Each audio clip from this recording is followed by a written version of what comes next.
Hi, Movie the Recap here. Today I'm going to tell a story from a film in 2009 called Triangle. Spoilers ahead. Watch out and take care.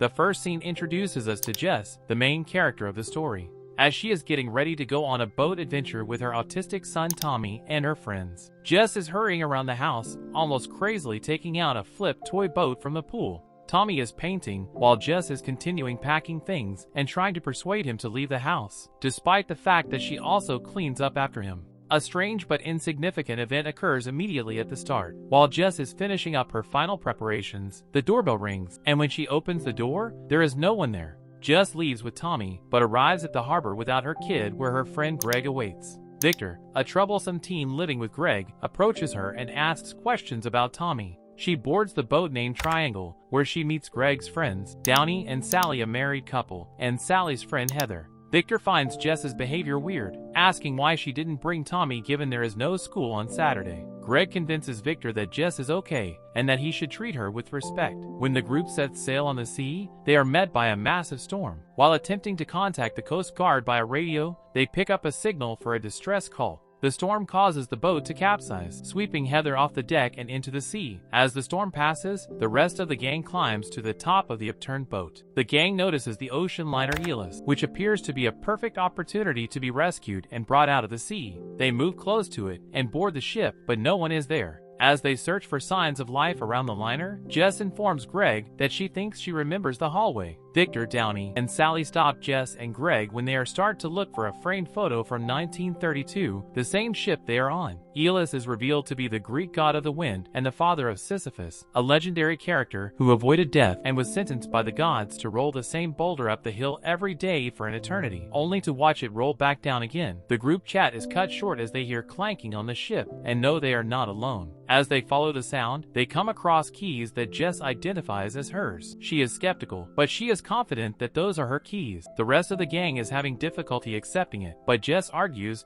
that the keys are her. Sally attempts to justify the scenario, claiming that Heather must have survived and boarded the same ship, implying that she is the one who delivered the keys. The remainder of the group thinks the theory is ridiculous. As Sally insists on looking for Heather on the ship, the group walks upon the ballroom, where everything appears to be placed up for a party, yet there is no one around. The tables are set up for dinner, and food is plentiful, but Jess can't help but notice that her watch is displaying the same time as the clock on the wall in the ballroom, 8:20. As the group argues what to do next, someone runs across the corridor and informs everyone else. While the rest of the gang remains in the ballroom, Victor runs off after the unknown figure and continues to investigate the empty halls. Greg chooses to pursue Victor, and Jess follows him, despite Greg's advice to stay in the ballroom and wait for Victor. Greg and Jess are searching for Victor through the creepy cabins. Jess is attempting to persuade Greg that she had previously been on the same ship, but Greg attempts to excuse her statements by implying that she feels guilty because of Tommy. They are distracted by the sound of flowing water and go to investigate. On the mirror, they discover the words, "Go to theater," scribbled in blood. Victor is still looking for the individual who Jess spotted running around in the corner. Followed the sound of the liner clanking. Jess is scared that they saw blood on the mirror, while Greg speculates that the crew is playing games with them. They argue, and Jess goes away, leaving Greg determined to get off the ship and get back home to pick up Tommy from school. Greg begs to apologize, but Jess runs away and returns to the ballroom alone. When Jess hears thumping near to the ballroom, she runs into Victor, who is wandering across the floor covered in blood.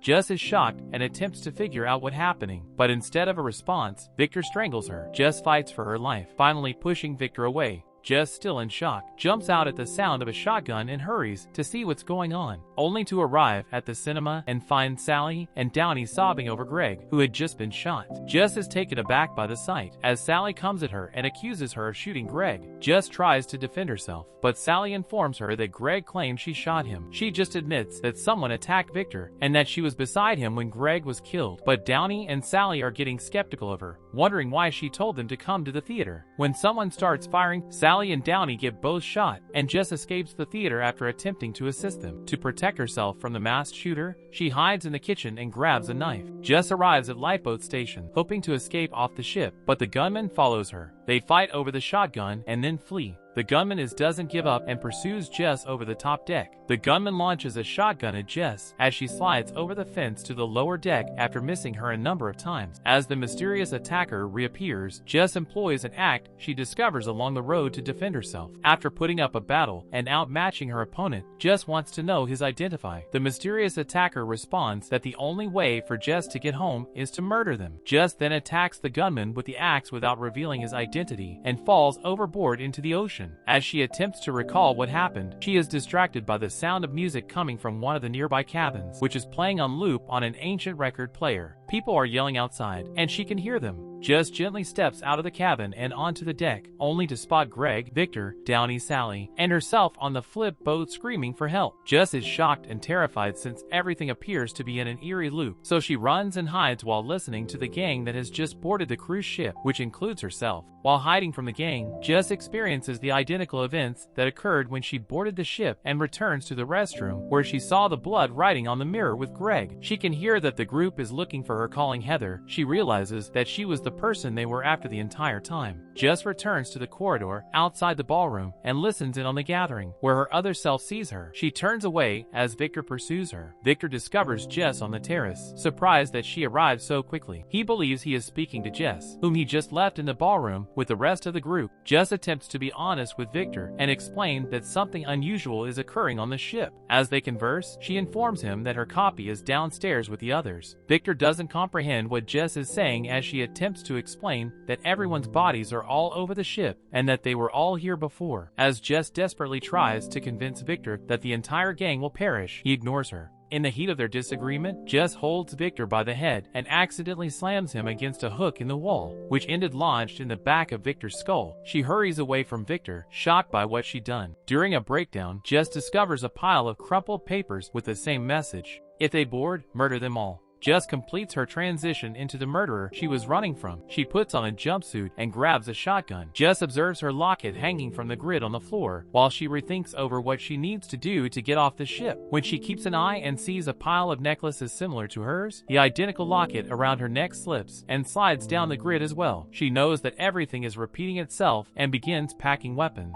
Jess, desperate to escape off the ship, sets out to find her friends and her other self. We are seeing events from a different point of view, following Victor, Sally, Downey, and Greg before they were all slain. Jess comes upon Victor and holds him at gunpoint while telling him that she will make things right and get everyone off the ship. She sees herself walking into the ballroom and releases Victor. Instead of strangling Jess in the ballroom, like in the previous scenario, Victor is now shocked by the sight of two Jesses. She lets the other Jess go since she is unable to shoot at her alternate self. Victor now believes her, which makes her happy. She attempts to make him recall everything that happened previously, even his attempt to strangle her. She is interrupted by the sound of a shotgun, and she rushes to the theater, leaving Victor behind. Knowing that Sally and Downey, who are still standing over Greg's body, will be shot, Jess pushes them away, and they miss the gunshot as they exit the theater. Sally and Downey trail Jess as she tries to explain that everything that is occurring has happened before, implying that they may be able to break the cycle. Sally and Downey are having difficulty understanding what Jess is attempting to say to them, but they are desperate enough to try to make sense of everything. Jess abandons them with a shotgun to get Victor and warns them not to trust anyone. Instead of Victor, she discovers a blood trail heading to the dock. She hears a shotgun as Downey fires and hurries back to them. Before Jess approaches Sally and Downey, another veiled Jess tries to trick them into thinking she is the one who warned them not to trust anyone. Downey is first doubtful, but eventually agrees to accompany the other Jess. Jess attempts to warn them by shouting across the quarters, but her other self pulls Sally and Downey into a cabin and slashes them. Sally escapes the dangerous trap as Jess continues to slash Downey, just as the well-intentioned Jess runs into Sally. What we discovered is that every version of Jess, good or bad, is motivated by a desire to see her son again. While hunting for Sally, Jess comes upon her radio and hears Greg's distress call just as the storm passes over their yacht. When the transmission is disrupted, Jess travels on to hunt for Sally. She discovers her alongside more than a dozen dead versions of Sally. Jess tries to comfort her and convince her that she didn't kill Downey, which is when she sees one of the versions of herself killing another Jess. It is when Sally dies in her arms that that Jess realizes that the yacht returns when everyone dies, and she once again witnesses the group boarding the liner. Jess attempts unsuccessfully to stop the liner. As she climbs the docks, she hears another version of herself placing Victor onto a wall hook. She goes away without identifying herself, which is when she discovers Downey in the bathroom pool of blood. She writes, "Go to theater," on the mirror with Downey's blood before disposing of the body. Jess then runs into another version of Sally and Downey in the ballroom, telling them to meet Greg at the theater. Jess puts on a costume, grabs a shotgun, and usually wears a mask before heading to the theater. Masked Jess listens to a version of herself as she walks away from Greg after an altercation. After Greg finds that Jess is behind the mask, Jess follows him to the theater's balcony and shoots him. She then shoots at Sally and Downey, while another version of herself approaches Greg. Jess escapes once more, this time as the masked Jess assumes the role of the attacker she was escaping from at the start. The cycle is repeated, but from two different perspectives. A disguised Jess is on the hunt for a version of herself that is now hiding in the kitchen. The sequence repeats itself as two different versions of Jess end up on the upper dock, caught engaged in a tense battle that would result in disguised Jess being tossed overboard by an axe to the head. Before falling, she instructs herself not to let them board and to murder everyone if she wants to return home. After falling into the sea, she lands on the beach and makes her way home. She is standing outside her house, listening to herself preparing for the boat trip, instead of seeing the loving image of herself and her patience with Tommy that she had at the start of the film. We can see Jess is violent to her autistic kid, and it is this violent behavior that causes the version of Jess outside the house to ring the doorbell. It describes the scene from the start. Jess uses the doorbell as a distraction to enter the home while waiting for the violent Jess to return. She smashes her head with a hammer and finally gets to hug Tommy. After she packs up the abusive, now dead Jess into the same black bag we've seen her pack up before the yacht trip at the beginning. Jess leaves with Tommy once more with a black suitcase packed in the trunk, as she promises Tommy that she would never hurt him again, even when he does something wrong. When a bird smacks the windshield, Jess pulls off to the side of the road. Tommy becomes frustrated when Jess chooses to go over to the dead bird and take it from the road. Jess spots a bunch of dead seagulls in the same area as she moves towards the shore to throw the seagull into the water, recognizing that a pattern is repeating itself. As they drive away and Tommy becomes increasingly frustrated, Jess attempts to calm him down, which results in a terrible accident as people gather to save Jess and Tommy, who appear to be a losing cause. Jess is seen standing away, uninjured, and witnessing the situation. A man in a nearby taxi is witnessing this as well, saying that there's nothing that anyone can do now. Jess then requests the driver take her to the harbor and falls asleep as she sees her kid perish. When Jess awakens, she is at the harbor, and the taxi driver informs her that he will keep the meter running and immediately promises to return. As she boards the yacht for the second time, she meets Victor, but has no recollection of knowing him. She boards the yacht once again, not completely aware of the reason why.